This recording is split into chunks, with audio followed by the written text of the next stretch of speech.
Good evening, everyone. Welcome to another round of sound. This is the #1 Cochran Sports Showdown. And boy, do we have a lot to talk about tonight. We'll get into the Steelers. They open up rookie camp. We also know their schedule now. A lot of debate there. But of course, the #1 topic tonight on the #1 Cochran Sports Showdown will be the Penguins, a season that ended tonight at MSG. And here to talk about it is your panel. We have Paul Zeise from The Fan. We have Mark Kaboly from The Athletic and Chris Mueller from The Fan. So let's get right into it. First, let me ask you this. The Maulers, they won. Does that mean Kirby Wilson's job is safe? I mean, we should really discuss that. No, we won't. Chris, let's start with you. This game tonight, I thought the Penguins were the better team. Overall in this series, typically when you use injuries, people will say it's excuse. Is that, to me, it was a reason that they lost this series, a legitimate reason. I don't think, I think two things can be an excuse and a reason at the same time, or a thing can be both of those things. Like, you could say you still should close the show. Like, one of the funniest things about this for me, guys, I don't know about you, we all heard about, oh, they're veteran. New York is so callow. They haven't been here. Oh, my God, the Penguins know how to close the deal. You didn't. You had two goal leads in two consecutive games, and you didn't. I know that Louis Domingue stinks. He does. Spicy pork did not last very long, but expiration date on that pork. The injury and goal, yeah, if Jari plays or even to Smith, I think they win the series. If Crosby plays game 6 or doesn't leave game 5, they win the series. But guess what? You still were up 2 goals in each of those 2 elimination games, and you didn't get it done. Well, and I think the biggest thing, too, is if you look at the injuries, obviously, Tristan Jarry's injury probably was more significant than Sidney Crosby's even, or like you said, it was Casey DeSmith that played. But, to me, as the series wore on, it was clear that the Rangers sort of grew up a little bit and got a little mature, and they kind of, some of the mistakes they made, they were really rattled. Especially their goaltender. You had them really rattled in games 3 and 4. The team, forget about just Shesterkin, the team was rattled. But they sort of settled down, and I felt like you really missed an opportunity Friday night to close them out at home, even without Sidney Crosby. So it's a tough loss, but I think that it's going to lead to maybe some different cast of characters here in the next few years, yes. As this rolls on. Mark, well, I don't think you can discount that they had bad luck this series. I mean, with the injuries and with some of the things that have happened, but you can't make that as the only excuse of what happened here. I want to go back to game 6 where potentially maybe Tristan Jarry could have started. I mean, if he was this good today, and I thought he was extremely good, he gave up the 4 goals. 2 of them were ones that you could probably not say was his fault. Now, was that an opportunity to make that bad luck go away? I'm not quite sure. I would like to see Jarry in there on Friday. I think the thing with Jarry, so to me, he probably was healthy enough to maybe go, but they thought if we go in game 6 with him, he's still not fully healthy. I think it was clear he was not 100%. We go with him in game 6 and we don't win. Did we maybe push him now that we're game 7, you're getting a weaker version of him or a guy who's playing through even more pain? But then you're taking that chance now. No, you're in a game 7 now where anything can happen, overtime goal, yeah, and listen, you're out. I mean, bottom line for me, I think if he was healthy enough to go in game 6, I probably would have played him.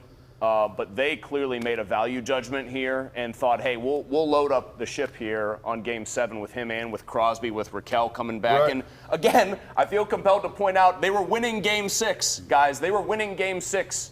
By 2. Right, as they were in game 5. Like that's what frustrates me. And game 7, they were up 3-2 going into the with 6 minutes left. And they gave up a goal to tie it, and then they obviously gave up the goal in overtime.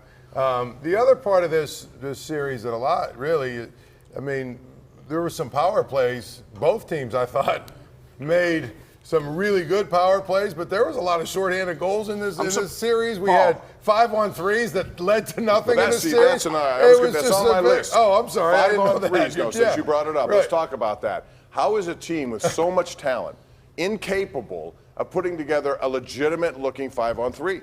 I mean, Chris Letang never shoots enough for my liking on that. He doesn't shoot enough.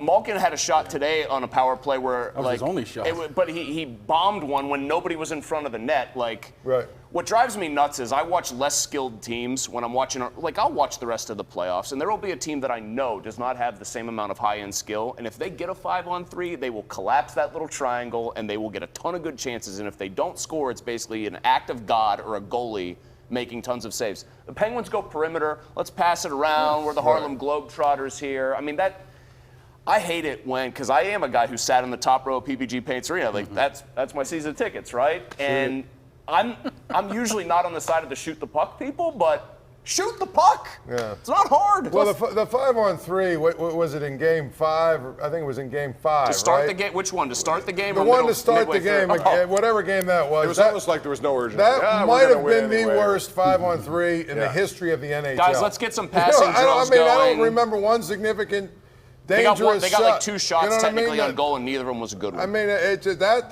those kind of missed opportunities. I mean, you could go through every game. There were a lot of missed opportunities where you thought, boy, if one of those things goes their way, they probably win the series. Give me an assessment, Mark, of Evgeny Malkin in this game, because I thought he was Did he play? pretty much invisible, Yeah, right? did he play? And I expected him in this kind of game also, knowing that Sidney Crosby's coming back, probably not 100%, that he would play one of his better games, knowing also this is maybe the end of his time in Pittsburgh, and yet he didn't. Well, you got to look on the bright side, Bob. At least he didn't take a bad penalty, right? I mean, that's about it. He was very unnoticeable the entire game, and you need your star to step up in that situation and make some plays, and he just hasn't done. I'm just wondering how healthy is that knee? Although he has played well, Game 6 he played pretty well. We have better line mates, I mean, which no one mentions. yes, I mean, but- Rust and Well, that's Gensel are another good. thing, too. He just seemed disinterested, and it's just not a good look for him right now. It looks like he does want to be out of here how he played today. If you're that good, and I think he is one of the all-time best the Penguins ever had, you got to show up, and he just hasn't showed up at all in this series, and especially tonight. One shot. I mean, in Game 6, I thought you saw his best because he had better line mates, and then he tried to rescue that game, and he almost did. And if He you had don't a great goal. and if Domingue doesn't give up a goal that like an ECHL goalie should stop. I mean, my brother-in-law played inline roller hockey, should have stopped it. Then Malkin, maybe that goal is the story of the series because it saves That's their why the bacon. injury to the goaltender was the most important thing in this entire series. You had to play almost the entire series with. It's a miracle it's a miracle it went the distance, given that he played 5.5 of the games. What's interesting, though, is really the only significant thing the guy did was like the 13 or 14 saves.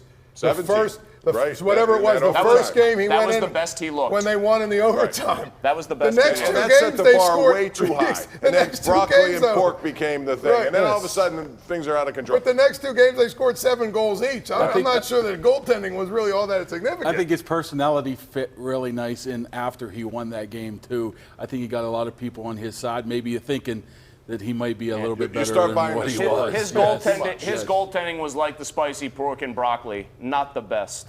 Yeah, I mean, who eats spicy pork? I mean, I'm more of a spicy chicken. We got to take a right? break on that note. When we come back, we're going to talk about what's next for the Pittsburgh Penguins.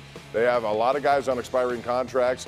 What about a new ownership group? How will it impact what happens in this offseason? That's when we come back right here. It's the #1 Cochran Sports Showdown on KDKA-TV.